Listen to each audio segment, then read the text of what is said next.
So I wanted to cover the 20 most common traits of the dismissive avoidant in this video because I thought it would be useful for trying to carefully identify somebody and if they might be a dismissive avoidant when you first meet them, and also identifying perhaps somebody's attachment style that is somebody you're dating or is a family member or friend of yours.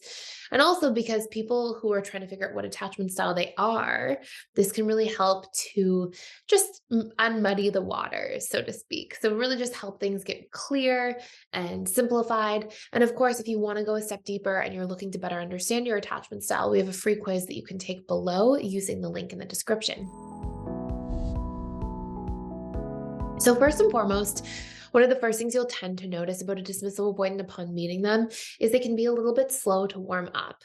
They can be perhaps a little cold, a tiny bit standoffish, and it takes them a little bit of time to generally kind of lower their wall and open up and become more warm and feel more like they can be themselves and become a little bit more expressive. So it won't necessarily mean that somebody will be really quiet, although, of course, that's one manifestation of it, that somebody can be more shy and quiet. But also, it can be that a dismissive avoidant is sort of social, but a little standoffish, and they aren't, really asking questions and staying super present with somebody upon first meeting them. And really, what that pertains to is just their guard that they have up, and that guard that comes from being emotionally neglected in childhood and wanting to sort of keep that guard up because human connection often felt unsafe or rejecting. And so there's this deep subconscious assumption that that will be the experience in their adult lives, and they will sort of connect through that wall accordingly. Another really common trait you'll see is that dismissive avoidants tend to reject bids. There's a wonderful study done out of the Gottman Institute that talked about how one of the most important things that determined the overall quality and health and longevity of a relationship was whether or not a partner, when they made a bid to the other partner, accepted that bid. And what I mean by that is a bid can be something like, oh, it's such a beautiful day outside, or oh, look at the sunset. And if somebody engages in those comments, and that attempt to sort of engage the other person in a conversation or in acknowledging a shared experience, like looking at the sunset together, and dismissive avoidants will often reject bids. Again, this isn't necessarily like all bids all the time, but they tend to do it more than other attachment styles. And part of it's because they're kind of living in their own world, and sort of in their own space. And another part of it is because they usually are operating from sort of like a shrunken emotional bandwidth. They usually don't have a lot of emotional availability, A, because they're in the habit of repressing their own emotions, and B, because they're usually operating in a low level sympathetic nervous system mode, AKA low level fight or flight. And so this brings me to some of the future points, which is that sometimes we'll see dismissive avoidance, as a result of that low level fight or flight, experience more emotions along the lines of low level anxiety, irritability, low level frustration. They may be restless. And a lot of these things actually represent being in that fight or flight state a lot of the time because they're sort of in that small degree of anxiety. Dismissive avoidance as well, although this may not be something that you like necessarily recognize out of the gates, dismissive avoidance will tend to be much more sensitive to criticism than they would ever let on. Externally, they may show that they aren't bothered by criticism at all, and they're unaffected by other people's thoughts, opinions, or comments, but deep down, they actually take quite poorly to criticism. They can be very sensitive to it. It can land in a really heavy way, and they'll tend to react to these things by shutting down.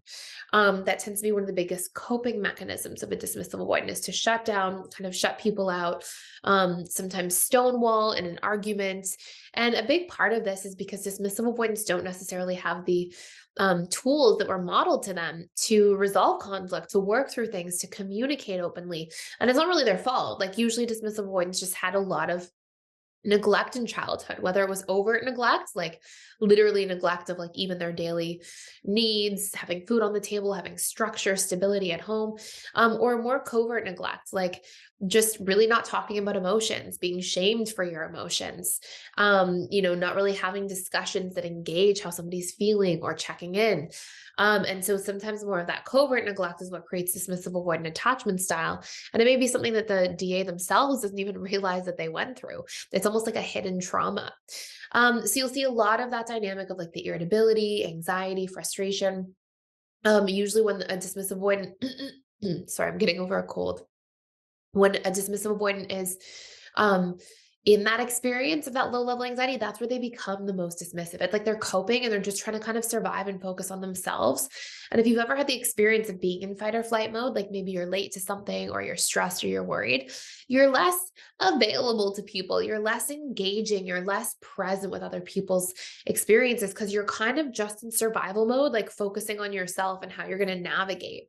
And this is sort of like the state a lot of dismissive avoidants are sort of living in. So a lot of DAs, although they may not consciously recognize that they're having that anxiety and they're very accustomed to living in that mode, that can be a big part of what produces that dismissiveness and that avoidance, right? Like that need to sort of push things out, shut them away, not come back to them, compartmentalize them, which you'll see a lot of dismissive avoidants doing. Dismissive avoidants are also a little bit conflict avoidant. So you'll see that I'll probably go through like 7 or 8 more traits after this, but you'll see that dismissive avoidants tend to avoid conflict. They really don't like it. You might think because the DA kind of seems like tough on the outside or strong and independent, that they must do well with conflict, but the vast majority of DAs can really go to great lengths to try to actually avoid conflict and really don't like engaging in conflict-oriented situations. By the way, as I go through like a few more of these traits, if you want to do a deep dive into reconditioning dismissive avoidant attachment style, it's so easy once you like just show up and have the right tools to actually recondition your whole attachment style to become secure. And actually, of course, you can check out for free for 7 days. It dives into everything you need to know.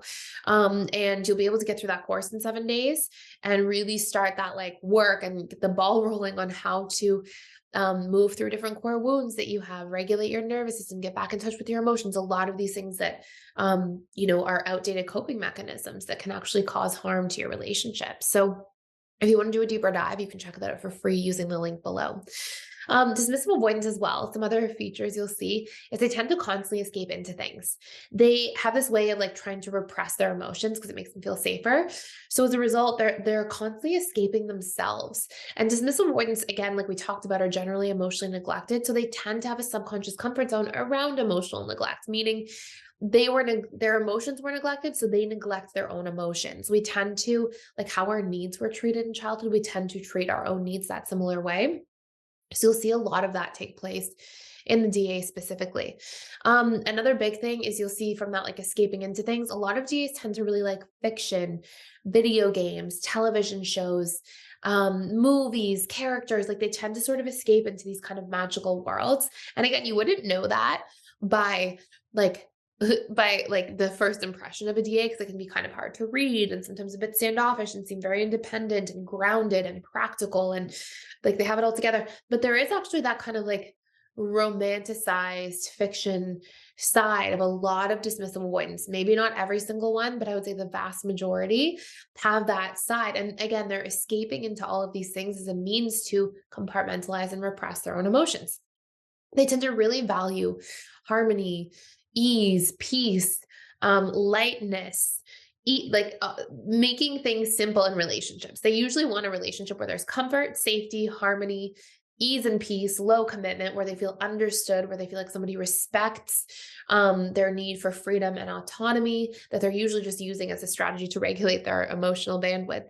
Um, and and this is sort of what they look for. And so you'll see as a result of some of those things that deep commitments, a lot of vulnerability in relationships, these will be things that sort of put off a dismissive avoidant quite easily. They can be quite commitment fearing if the ball moves too fast or the needle moves too fast in relationships.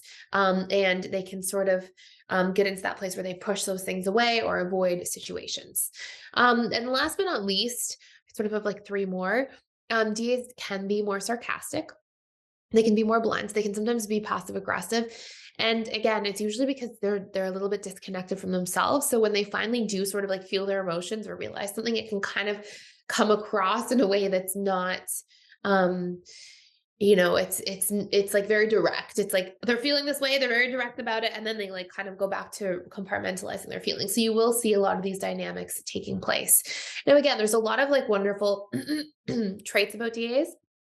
So DAs can be very like thoughtful, honest, pragmatic, practical, very intellectual, very grounded. They can deal with pressure quite well in the moment. If there's like a workplace sort of situation, like they've got a lot of these really fantastic qualities. And it's really just in like the emotional relationship side that some of these more negative patterns can come up when it comes to not really recognizing some of these factors at play. So, ideally, just like with anybody else, we want to be able to mitigate the downsides of our attachment style or past attachment trauma that's still living in our subconscious mind while being able to double down on the upsides and our strengths. And that's really how we tend to reach our full potential. So, anyways, if you want to do a deeper dive, you can check out that course for 7 days for free using the link below. You can also check out the attachment style quiz if you want to take yours down below as well. And that's it for today. Thank you for watching. If you're enjoying this channel and this content, please subscribe, hit the notification bell. I literally create content every single day on YouTube here. And if you have any questions about dismissive avoidance, let me know in the comments below, and I will see you in future videos.